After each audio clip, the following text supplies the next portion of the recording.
오늘은 사도신경 해설 13번째 시간으로 나는 거룩한 공교회와 성도의 교제를 믿습니다는 고백에 대해 함께 나누도록 하겠습니다.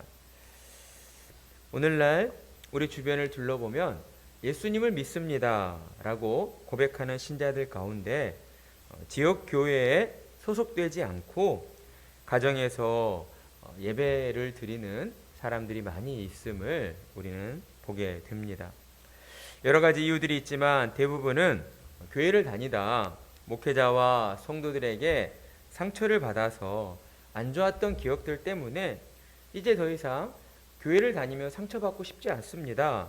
그런 이유를 대며 교회를 나가지 않는 분들이 있다는 것입니다. 또한 오늘날 인터넷이 발달하고 혼자 생활하는 사람들이 많아지면서 단순하게 왜 교회에 나가야 하는지 교회에 나갈 이유를 찾지 못해서 교회 가지 않겠다라고 하는 그런 사람들도 더러 보입니다. 집에서 온라인으로 영상을 보며 편하게 예배 드리면 되는데 굳이 예배당에 갈 필요가 있느냐라고 말하는 분들이죠. 이러한 현상은 지금 코로나로 인하여 더욱 심화되어지고 있는 상황입니다. 그래서 많은 목사님들과 신학자들이 코로나 이후의 교회가 어떻게 대처해야 할지, 코로나 이후 교회가 나아가야 할 방향들에 대하여 많이 고민하고, 또한 코로나 이후 시대에는 교회가 이러한 시대적 흐름을 더 잘 반영하고 따라가야 한다라고 말하는 분들이 많이 생겨났습니다. 그도 그럴 것이 코로나의 시간을 보내면서 성도들의 생각도 많이들 변하고 있기 때문입니다. 이전에는 예배당에 모여서 예배 드리는 것이 너무나 당연했다면 이제는 온라인으로 예배 드리는 것도 괜찮다, 그것 또한 나쁘지 않다라고 생각하는 분들이 점점 많아지고 있기 때문입니다. 굳이 교회로 모이지 않아도 얼마든지 예배 드릴 수 있고 신앙생활 잘할 수 있다고 생각을 하는 것이죠. 그러나 정말 그러한 생각들이 올바른 생각인지를 우리는 하나님 앞에서 점검해 보아야 합니다. 하나님께서 우리에게 어떻게 말씀하시는가를 우리는 확인해 봐야 한다라는 것이죠. 하나님께서 우리를 왜 교회로 부르셨고 교회로 모여서 우리가 무엇을 행하기를 원하시는가를 하나님의 말씀인 성경을 통해서 우리는 확인해 봐야 하는 것입니다. 왜냐하면 성도로 부름받은 우리의 모든 삶의 유일한 규칙이 오직 성경이기 때문입니다. 그러니 성도는 성경을 떠나 살 수가 없는 것이죠. 만약 우리 주변에 누군가 성도라 하면서도 하나님의 말씀인 성경을 무시하는 분들이 있다면, 하나님의 말씀대로 순종하려 하지 않고 제멋대로 살려 하는 분들이 있다면 어쩌면 그분들은 하나님의 택한 성도가 아닐지도 모르는 일입니다. 그러니 우리는 오늘날처럼 코로나의 시대 속에서 불신 세상의 불평이나 불만에 먼저 귀를 기울여서는 안 됩니다. 인본주의적인 사고로 모든 일을 해석하고 처리하려 하는 세상 사람들의 그 경향을 따라가서는 안 된다라는 것이죠. 성도는 세상의 모든 일들 앞에서 가장 먼저 하나님께서 우리에게 무엇라 말씀하시는가에 귀를 기울여야 하고, 하나님께서 말씀하시고 행하라 하신 대로 우리는 순종하며 살아야 하는 것입니다. 성도로 부름받은 우리는 하나님께서 그리스도의 몸된 거룩한 공교회로 부르셨다라고 고백합니다. 우리는 교회를 이처럼 공교회라고 고백하는 것에 세 가지 의미가 담겨져 있는데, 첫 번째, 교회는 보편적입니다. 교회가 보편적이다. 이것이 무엇을 의미하는가? 교회는 세상의 일반적인 사적 모임과는 다르다는 것이죠. 교회는 하나님의 은혜로 예수 그리스도를 구주로 믿고 고백하는 모든 믿는 자들로 이루어진 공동체입니다. 따라서 우리가 공교회를 믿습니다 라고 고백하는 것은 우리가 지금 세우는 교회에만 속한 것이 아니라 예수님이 머리 되신 이 세상 모든 믿는 자들로 이루어진 보편교회, 공통의 교회에 속해 있음을 우리가 믿는다라고 고백하는 것이라고 할 수가 있는 것입니다. 교회의 공교회성, 보편교회라고 하는 이 사실을 우리는 늘 잊지 말아야 합니다. 왜냐하면 이러한 사실들을 우리가 잊어버릴 때에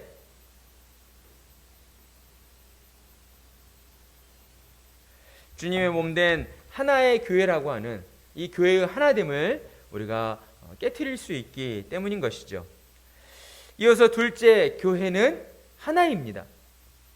교회는 과거와 현재와 미래, 우리의 시간을 초월하여서 예수님을 구주로 믿어 예수님과 연합되어진 모든 신자들로 이루어진 하나의 교회이다라는 것이죠. 교회는 과거에 있었던 교회가 다르고 현재의 교회가 다르고 미래의 교회가 다르다, 이것이 아닙니다. 대한민국의 교회가 다르고 미국에 있는 교회가 다르고 영국에 있는 교회가 다르고 일본에 있는 교회가 다른 것이 아니라는 것이죠. 오직 교회는 예수 그리스도로 하나 된 하나의 교회인 것입니다. 성경에 나와 있는 구약시대의 교회와 신약시대의 교회도 하나인 것이죠. 구약시대의 교회에서는 성도들이 앞으로 오실 메시아, 하나님께서 예언해 주신 그들을 죄에서 구원하러 오신 메시아, 곧 그리스도를 기다리며 오실 메시아를 믿음으로 구원받은 성도들의 공동체였습니다. 그리고 신약 시대 이후의 교회는 이 땅에 오신 메시아를 믿음으로 말미암아 구원받은 성도들의 공동체였다는 것이죠. 따라서 구약교회와 신약교회는 모두 동일한 예수님을 구주로 믿어 구원받은 하나의 교회인 것입니다. 우리가 이처럼 하나의 교회를 이룰 수 있게 된 것은 예수님께서 친히 교회의 머리가 되어 주셨기 때문입니다. 그리고 예수님을 믿고 따르는 이 땅의 모든 성도들을 주님의 교회의 몸으로 불러주셨기 때문인 것이죠. 고린도전서 12장 27절 말씀, 너희는 그리스도의 몸이요 지체의 각 부분이라. 그렇습니다. 예수님을 믿는 이 땅의 모든 성도들은 곧 주님의 몸을 이루는 각 지체에 해당된다라고 할 수 있습니다. 우리 몸에도 여러 가지 지체들이 있지 않습니까? 눈이 있고 코가 있고 입이 있습니다. 그리고 쓸모없다 여겨지는 그런 새끼발가락, 새끼손가락도 있죠. 하지만 각각의 우리 몸의 지체들은 무엇 하나 필요치 않은 것이 없습니다. 각자 맡은 역할이 있고 그 역할에 따라서 그 일들을 잘 감당해내고 있다는 것이죠. 우리 몸에 한 지체가 없으면 우리는 온전한 몸을 이룰 수가 없습니다. 그런 것처럼 예수님을 구주로 믿고 따르는 이 땅의 모든 교회들은 이처럼 주님의 몸을 이루고 있는 각 지체에 해당되는 것입니다. 그래서 각 교회들의 색깔이 다르고 또 역할이 다를 수 있다는 것이죠. 오늘날 이 땅에서는 정말 많은 교회들이 수많은 교단과 교파로 나뉘어져 있습니다. 하지만 그렇다 하여서 그 교회들이 우리와 다 같지 않은 교회다, 다른 교회다라고 할 수는 없는 것이죠. 왜냐하면 교단과 교파가 다를지라도 우리가 하나님 앞에서 같은 신앙의 고백을 드리고 있다면 사도신경으로 예수님을 믿고 하나님을 믿고 성령님을 믿습니다라고 우리가 고백하고 있다면 우리는 모두 이 믿음으로 말미암아 영적으로 하나된 교회를 이루고 있기 때문입니다. 우리가 지금은 서로 다른 나라와 또한 지역과 문화 속에서 예수님을 믿고 섬기고 있지만 예수님께서 심판주로 다시 오실 때에 그날이 되면 모든 나라와 모든 민족과 모든 문화, 그 모든 것들이 사라지게 될 것입니다. 그 모든 경계가 허물어지고 우리는 오직 예수님을 믿는 그 믿음으로 온전히 하나가 되어져서 하나님 나라 천국 백성으로 올라가게 되는 것입니다. 그러니 이러한 사실을 우리가 바로할 때에 이 땅에 세우신 교회가 하나입니다라고 하는 이 사실을 우리가 분명히 할 때에 우리는 인종적으로나 민족적으로나 그리고 문화적으로나 어떤 우월성을 가지고 다른 민족, 다른 인종을 차별해서는 안 된다라는 것입니다.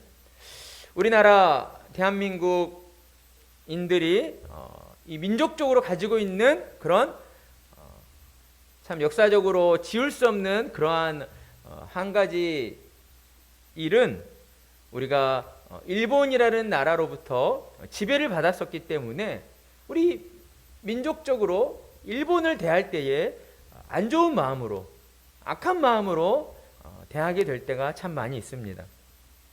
그 대표적인 예가 축구 경기가 있다고 하면 어떻게 해서든 이겨야 된다라고 하잖아요.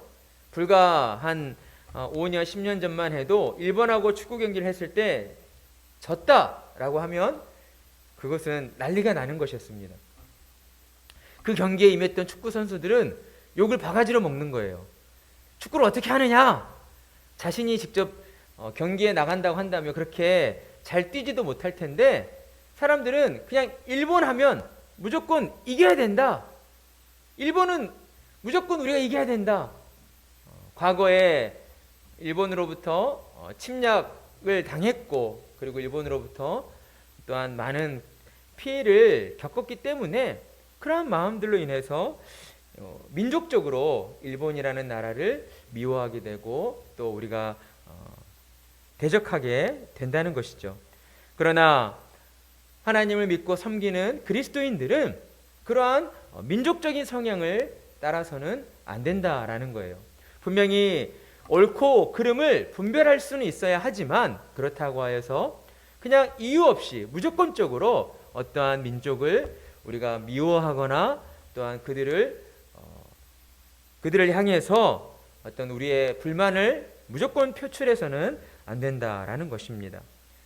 민족이 다르고 나라가 다르고 문화가 다를지라도 우리는 예수님 안에서 한 믿음을 가지고 있는 자들이라면 우리는 그들을 한 형제 자매로 품고 사랑하고 아끼고 위할 줄 아는 그러한 그리스도인이 되어야 하는 것이죠. 오직 예수 그리스도의 복음 안에서 더욱 하나 되어지고 그리고 세상에 나아가 오직 예수 그리스도의 복음만을 자랑하고 증거하는 우리 모두가 되어야 하는 것입니다. 그리고 세 번째, 교회는 거룩합니다. 자, 첫 번째 교회는 무엇이었어요? 첫 번째가 뭐였어요? 첫 번째 교회는 보편적입니다. 보편적. 그리고 두 번째 교회는 무엇이었어요? 교회는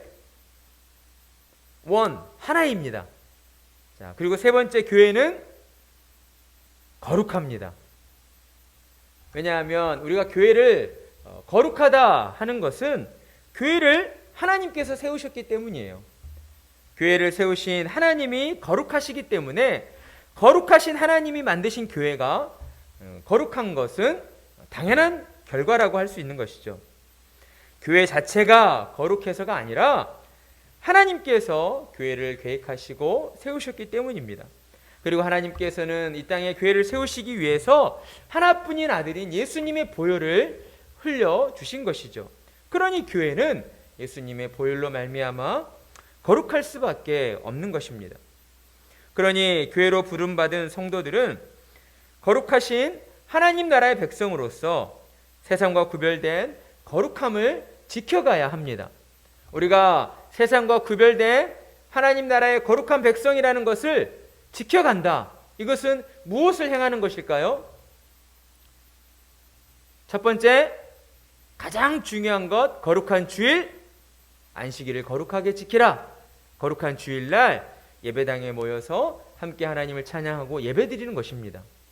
우리가 지금은 코로나 때문에 함께 예배당에 이렇게 쉽게 모이지 못하지만 그렇다 하여서 그것이 당연한 것으로 여겨져서는 안 된다라는 것이죠. 우리 마음에는 정말 간절한 마음이 있어야 합니다. 이 코로나가 빨리 사라져서 함께 예배당에 모여 마음껏 하나님을 찬양하고 예배드릴 수 있는 그날이, 그리고 그로 말미암아 세상으로 나아가 더 힘있게 복음을 증거하며 나아갈 수 있는 그날이 하루속히 임하기를 우리는 간절한 마음으로 강구하고 있어야 합니다. 우리 성도님들 그러한 마음으로 날마다 기도하고 계시죠? 아멘. 그러한 마음을 가지고 날마다 기도하시는 성도님들 되시길 바랍니다. 거룩한 주일 하나님 앞에 모여서 하나님을 예배하는 것, 이것이 바로 세상과 구별된 거룩한 하나님 나라의 백성임을 우리가 드러내는 것입니다. 그리고 또한 우리 각자에게 주어진 삶 속에서 생활 가운데에 세상의 빛과 소금으로 우리의 착한 행실로 말미암아 하나님께 영광을 돌리게 하는 것, 그것이 바로 거룩한 하나님 나라의 백성으로 살아가는 성도의 삶이다라고 할 수가 있는 것입니다. 그러한 교회를 통해서 하나님께서는 우리를 교회로 부르시고 우리를 통하여 서로 교제하도록 은혜를 베풀어 주십니다.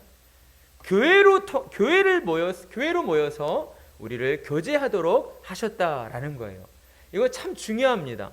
우리가 교회 나올 때에 그저 단순한 마음으로 오늘 가서 하나님께 예배드리고 와야지, 이런 마음만을 가져서는 안 됩니다. 하나님 앞에 나아가 예배 드릴 때에 무엇보다 우리가 정말 간절한 마음으로 바라야 하는 것은 하나님과 더 친밀한 교제를 나누고 싶다, 하나님과 더 가까워지는 그런 자리가 되고 싶다, 그런 마음을 가져야 합니다. 하나님께서 우리를 교회로 부르시고 하나님이 우리와 교제하시기를 원하신다라고 우리에게 말씀하시기 때문이죠. 그러니 우리는 예배당에 모여서 함께 예배드릴 때에 무엇보다 우리의 마음과 생각이 더 하나님께 집중이 되어져야 해요. 우리의 어떤 육신적인 어려움과 문제들을 가지고 하나님 앞에 나아가는 것보다 우리의 마음의 그 중심이, 초점이 더 하나님께 집중되어져야 합니다. 그래서 우리를 죄에서 구원해 주신 그 하나님의 사랑과 은혜를 누리는 그 자리가 되기를 간절히 소원해야 하는 거예요. 그런 마음이 있을 때에 성령께서 역사해 주십니다. 그저 그렇게 밋밋한 마음으로 예배당에 나와서 오늘 예배 드리고 1시간 채우고 가면 되겠지, 그런 마음으로는 하나님과의 교제가 이루어지기가 쉽지가 않습니다. 왜요? 하나님은 기계적인 하나님이 아니시거든요.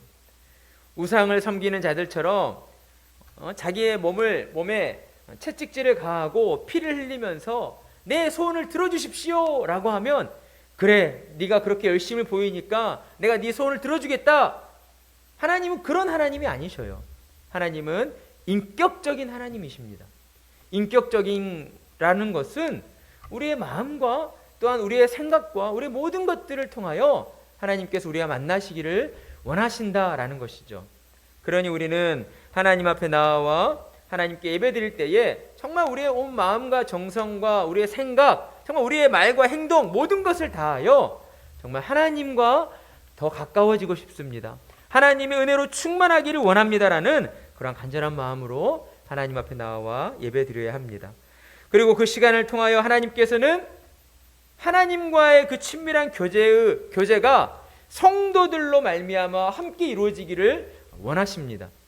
우리가 하나님의 말씀을 들으며 하나님과의 친밀한 교제를 나누었다면 그 말씀의 은혜를 가지고 성도들과 함께 교제를 나누게 되는 것이죠. 그것이 바로 거룩한 성도의 교제입니다. 요즘에 집값이 얼마나 올랐더라, 아이들 학업 문제가 어떻더라, 이런 것이 성도의 교제가 아니에요. 성도의 교제는 하나님께서 오늘 내게 주신 말씀의 은혜가 어떠한가를 성도들과 함께 나누면서 그로 말미암아 내 믿음이 결코 헛된 믿음이 아니구나, 내게 은혜를 주신 하나님께서는 살아 역사하시는 하나님이시구나, 내가 믿는 하나님께서 내 옆에 있는 저 성도의 삶 또한 지켜주시고 이끌어주시고 계시는구나, 이러한 하나님의 은혜를 우리가 함께 경험하는 것입니다. 그것이 바로 성도의 교제예요.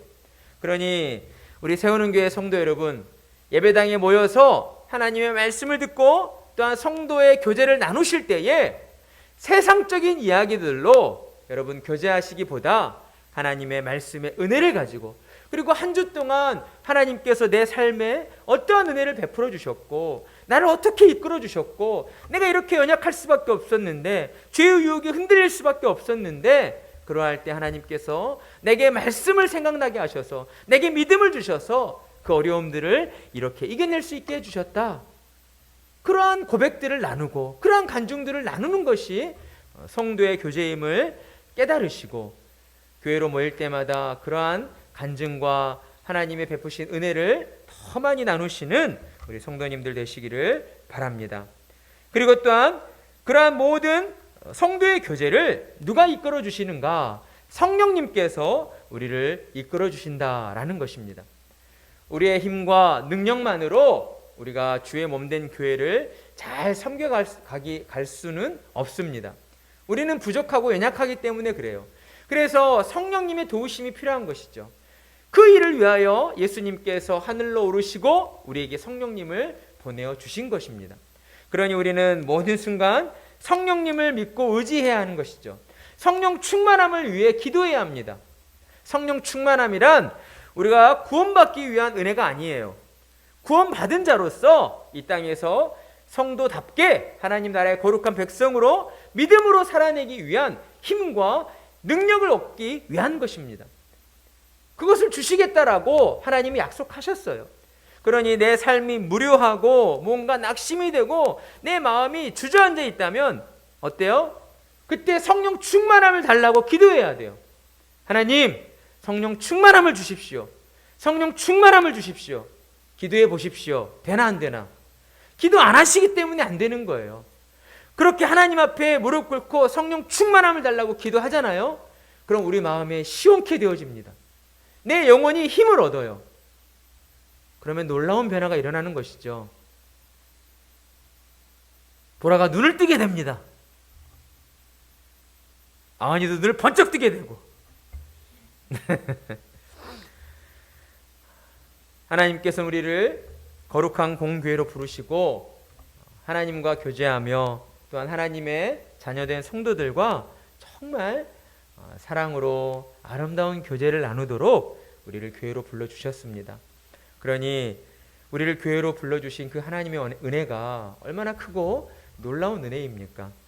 날마다 우리의 삶 속에서 때로 삶의 고단함과 그 어려움으로 우리가 힘이 들고 또 낙심이 될 때가 있어요.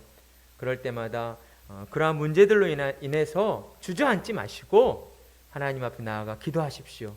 하나님께 성령 충만함의 은혜를 주시라고, 이 내 낙심한 마음을 일으켜 세워주시라고, 힘을 주셔서 더 활기차게 힘있게 하나님 영광에 하여 살아가게 해달라고 하나님께 기도하시는 우리 성도님들 되시기를 바랍니다. 날마다 주님의 몸된 교회를 더욱 사랑하시고 그리고 교회로 모이게 하신 성도들을 더욱 아끼시고 사랑하시는 그러한 우리 성도님들 되시기를 간절한 마음으로 축복합니다.